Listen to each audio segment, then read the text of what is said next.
Hello everyone, this is Private Dill Airsoft here again, doing another review for LF Studios, and today we are going over this decked out CYMA M4, which you guys have seen on the channel, but we never actually got around to doing a full review, so that's what we're doing today. So let's go ahead and get into it.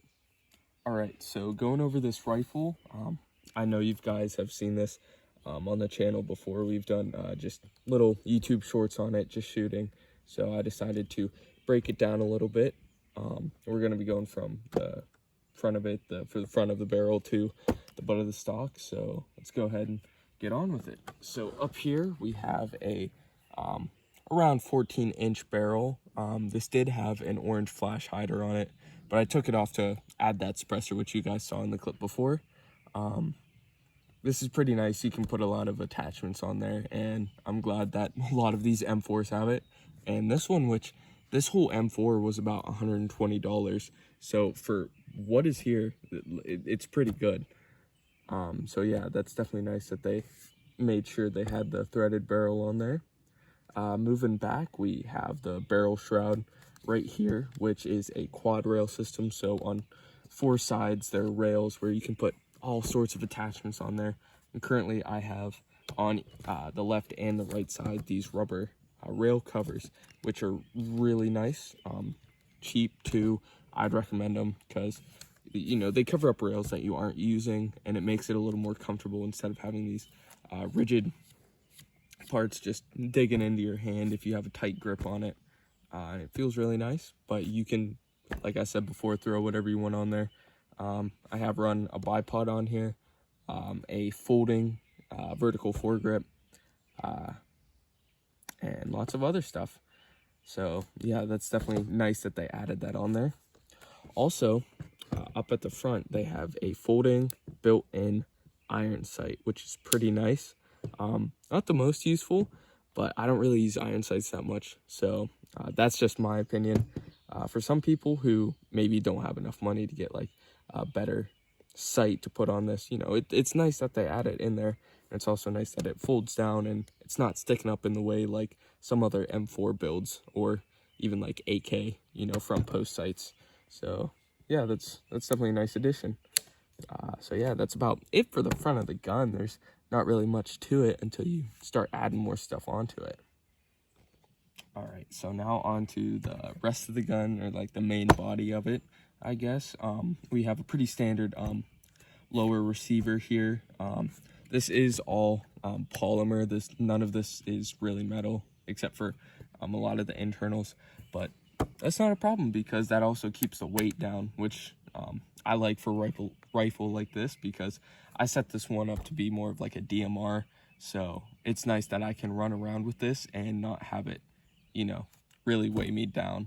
So I definitely like that, and I know some people would rather it be metal, but you know, you can pay the extra money for that, or you know, you can be on a budget and, you know, be able to deck it out with a lot of stuff.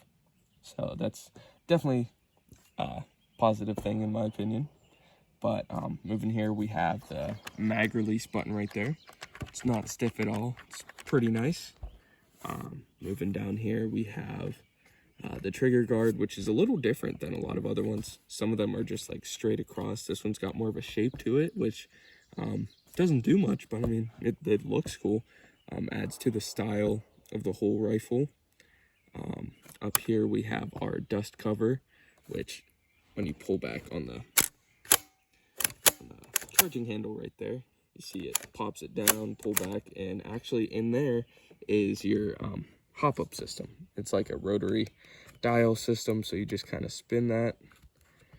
It's kind of hard to get in there, but you get the idea. You just spin that around and adjust it to whatever you like, whether your BBs are going straight to the side or up or down, whatever, you can adjust it. So that's nice. That's like a lot of M4s, but you know, that's just nice to have there. Up here you got the continuation of the rail, which leads back to our rear iron sight, which reminds me of the Scar. Some of you may know, a battle rifle. It's that kind of style of sight, but it's pretty nice. You can twist it up and down, and side to side for windage, so, and elevation, so that's nice. I mean, it's airsoft, but you're not really going to need that, but it looks cool. You know, this is definitely a rifle that would be good for like making short films. You know, if you kind of dirty it up, it would definitely look nice. But I'm glad that they added that on there with it.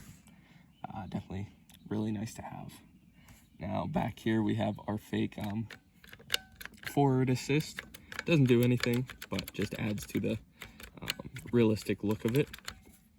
Down here we have our grip, which is stylized. It's not like the A1 grips that a lot of them have. This is more of just at an angle. It doesn't have the little spot that lurches out right there. It's just kind of smooth, but it does have the texturing right there, which is pretty nice. Get a good grip on it, and yeah, it's not too aggressive, so it's not going to hurt your hands while you're holding it. Then flipping it over, we have our fake bolt release right here. This doesn't do anything.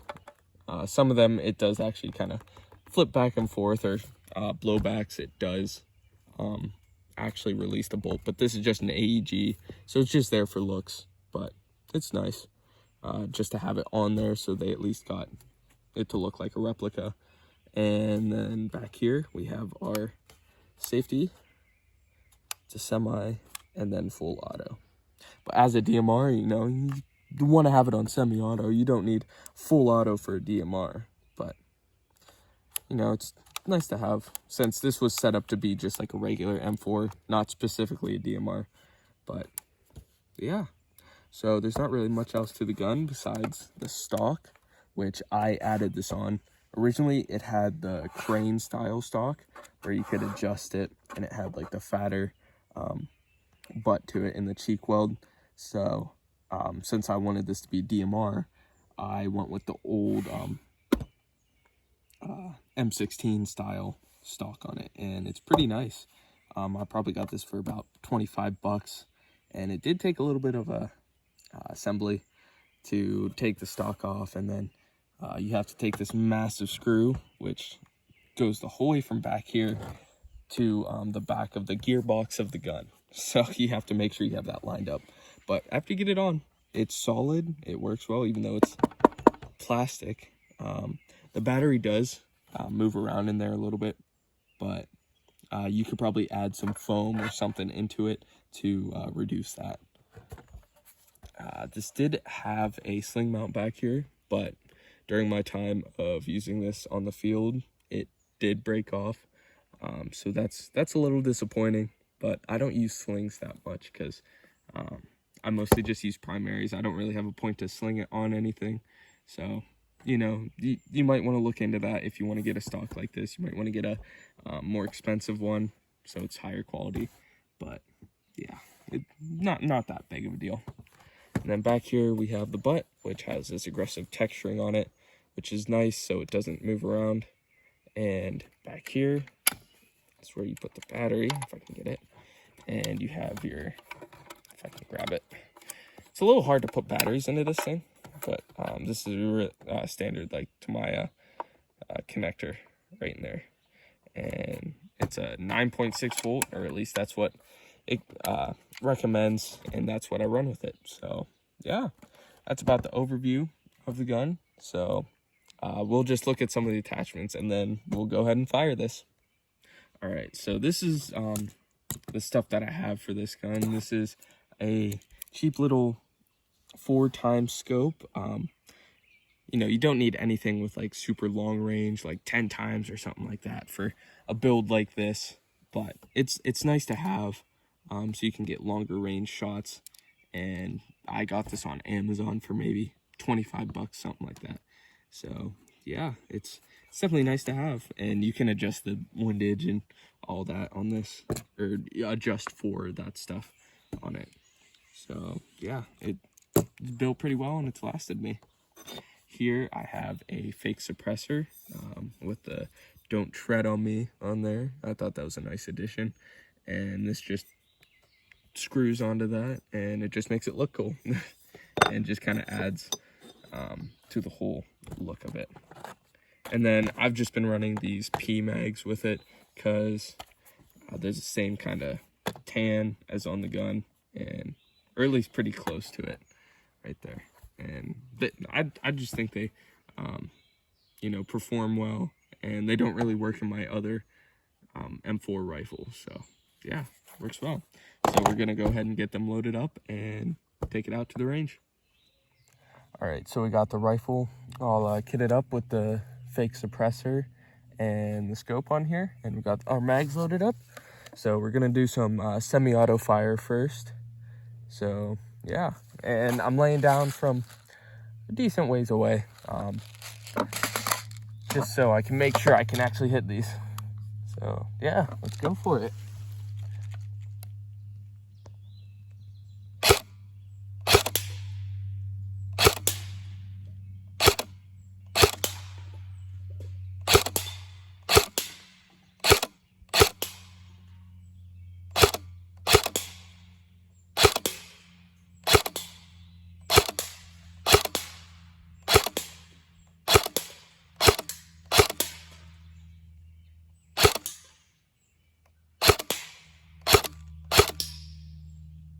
Finish them off. All right, so after killing their friends, the cans have decided to set up some more fortifications, so our semi-auto fire isn't gonna work. We're gonna have to switch this to the fun mode. Get a little tactical reload in.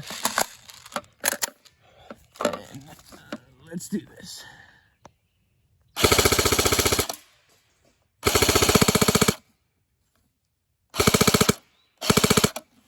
Reloading.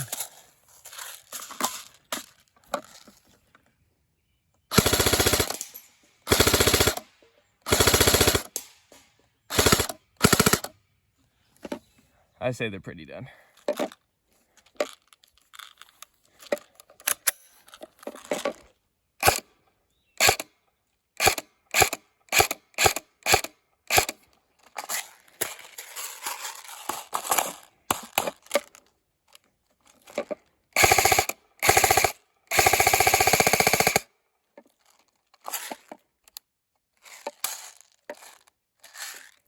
All right, so my final thoughts on this budget CYMA M4 build. I'm pretty proud of myself for putting this thing together, even though it's, you know, kind of cheap. Not gonna lie, it's kind of cheap, but it looks, in my opinion, pretty good. A lot of people like the look of it. Like a lot of my friends have said that, and it performs well, stock, and you know, it's just, looking at those cans, you know, it can do decent amount of pain to whoever's on the receiving end, which as long as it's, you know, not too painful, because it is airsoft, but you know, you want them to feel it, you want them to call their hits. So I think people will definitely do this with a rifle like this. I would definitely recommend it to you guys. If you want to get similar rifle to this, we'll go ahead and link it in the description. Ones that are built by CYMA that are more budget, and yeah, definitely go ahead and check it out. And also make sure to check out my channel, Private Dill Airsoft. And yeah, that's about it for this video. So if you like the video, go ahead and drop a like, subscribe, share it with your friends and all that stuff. Turn on the notification bell. And yeah, that's about it. Just remember, keep it electrified.